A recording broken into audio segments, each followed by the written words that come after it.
got a trap, I just got a flow. When you hear a burst, you can smell the dro, you can smell the snow. What up, what up, what up? You're watching the Red Room Sports, home of Ali Land, Boxing Talk, the Louisville Cardinals Daily, and Ghetto Angler Fishing only on the weekends.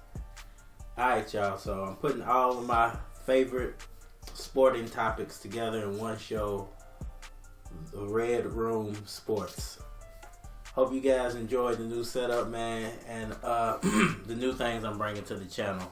Today's topic is going to be who retires Manny Pacquiao.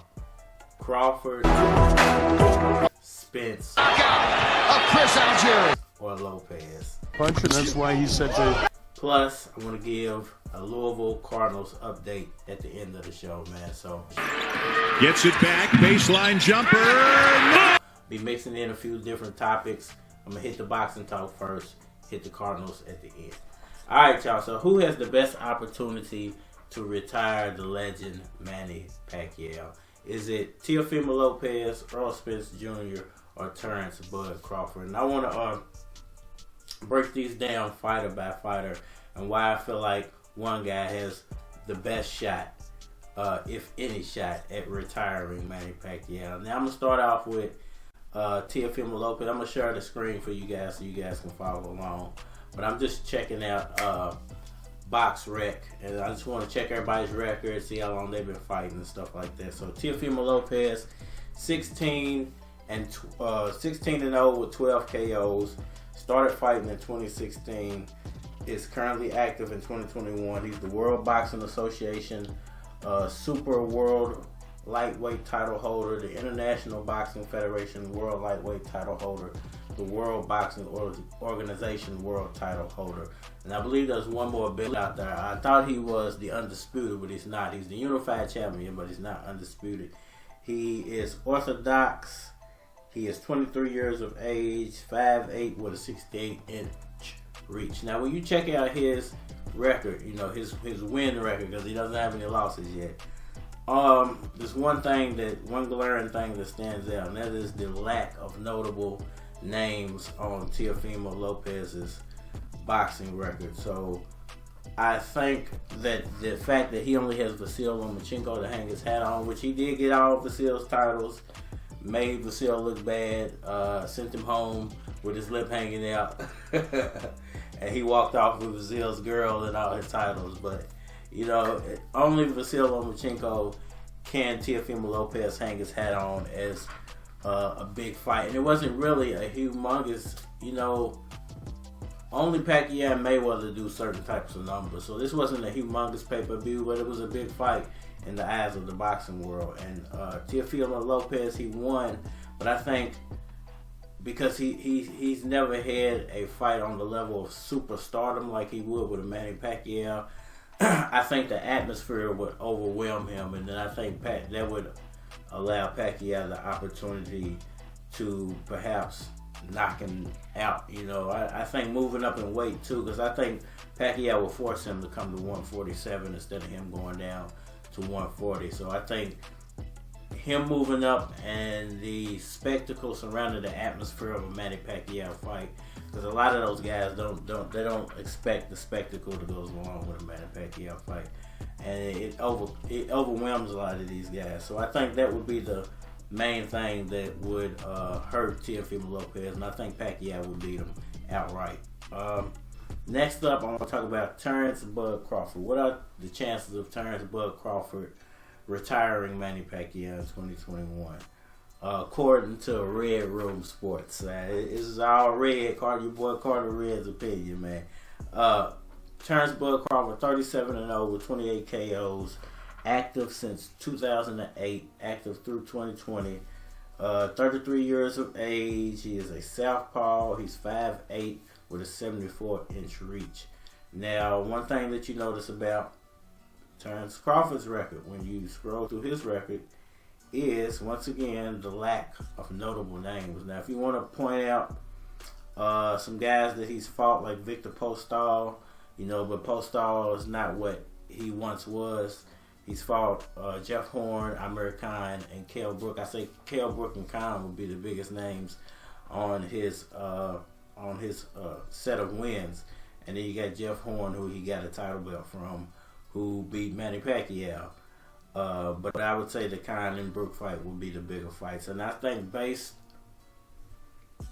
listen, if they fought without a tune-up for Pacquiao, I think Crawford, if they fought this year without a tune-up for Pacquiao, I think Crawford would fight him to a draw.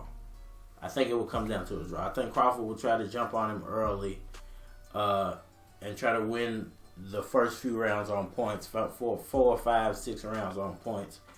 And I think Pacquiao, if Pacquiao can sustain his early onslaught, would grind it out through the rest of the 6 rounds. And I think Pacquiao, it would depend on how Pacquiao's power carries from round 5 to round 12. Does his power get him out of some sticky situations he might get into with Crawford? Because I think Crawford is not as fast as Pacquiao in foot speed, but can match him somewhat in hand speed. So I think and he's younger, so I think he would try to jump on Pacquiao early, and I think they would fight to a draw. So that would be my opinion. If they fought now without a tune-up. Now, if Pacquiao had a tune-up, we would get to see what Pacquiao has to offer. We'll get to see what he got left, and then I would be able to give a better assessment. But since he's been off for over a year, I would have to say that they, depending on what I saw from Pacquiao when he fought Thurman and what I saw from Crawford when he fought Brook, I would say they would fight to a draw at this point. Now let's go to the last name, Errol "The Truth" Spence Jr. Now I know a lot of people hate the truth, but the truth is what the truth is. This man holds the majority of the belts at welterweight. He's beaten the better names, and I think at 27-0 with 21 KOs, the World Boxing Council World Welterweight title holder, International Boxing Federation World Welterweight title holder. He's a southpaw, which I didn't know. He's 5'9" with a 72-inch reach. And when you look at his boxing record, you notice one thing. He's beaten a lot more notable names than any of the other 2 guys. He's beaten Kell Brook, Lamont Peterson, Mikey Garcia, Sean Porter, and Danny Garcia. So if anybody out of that list of fighters has enough experience in tough fights to beat a Manny Pacquiao or retire a Manny Pacquiao, will be Errol "The Truth" Spence Jr. And not only that, I think Spence brings the fight to Pacquiao a little bit more than Crawford does. I think Crawford would be able to do things as far as hand speed, but I think Spence would be leaning on Pacquiao, trying to gas him out. I think he would jump on him, lean on him for the first 5 to 6 rounds, trying to gas him out. And it would depend on how Pacquiao's foot speed and power gets him out of the next 6 rounds. Does his foot speed and power, if he can sustain the first 6 rounds, carry him through the next 6 rounds to possibly knocking Spence down or out? Let me know what y'all think about that down in the comment section. Who has the best opportunity of retiring the legend Manny Pacquiao? Alright, I'm going to move on to a little bit of Louisville basketball news. We run this state, dog! Here with the Louisville Cardinals Daily. I was going to talk about the fact that their game with Georgia Tech has been postponed, but everybody's covering that. But I had another topic I wanted to jump on, which is Charles Minlin returning to the team after being injured, and I just want to hear his take on what he feels like the team should do to going into the rest of the year to be able to have success going into the ACC tournament and the NCAA tournament, and hopefully pulling out a championship victory this year, man. And hopefully we can pull it off again, man. So let's listen to what Charles Minlin has to say about the Louisville Cardinals. Definitely, I think one thing that we need to work on is just kind of feeling each other out, learning how to play with each other. We have a lot of unique players, and figuring out how those attributes work well together has been something that we're still trying to figure out. And just the whole chemistry thing. We have a lot of young guys who haven't really played that much. new guys coming in like me and Carlik. So it's been, I think, the whole chemistry aspect and just making sure that we understand how each other's strengths and weaknesses. And that's very interesting, man, because if it's one thing that team sports and basketball in general play off of is chemistry, man, and the fact that he's coming off an injury, hasn't played all year as far as in a game. I don't know how it's been with practices, but hasn't played all year as far as a game. He's coming off an injury. How's he going to fit in as far as getting points, contributing to the team? Not only that, we're moving forward into ACC play and into the tournament when Malik Williams comes back. How's he going to fit in? So the chemistry is going to be on Carlik Jones to get everybody involved, man, and David Johnson to score the ball when he needs to.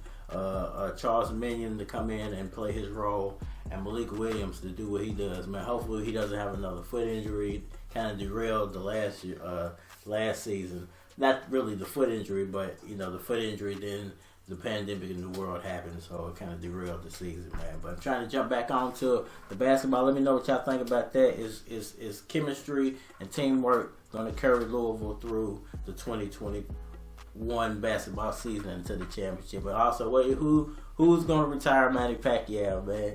Let me know down in the comment section. Hopefully nobody. Hopefully he goes out the unified champion, if you ask me. Plus, let me know what y'all think about Red Room Sports, Ollie Land Boxing Talk, the Louisville Cardinal Daily, and the Ghetto Angler Fishing. It's your boy Cardinal Red, man, and we are out of here.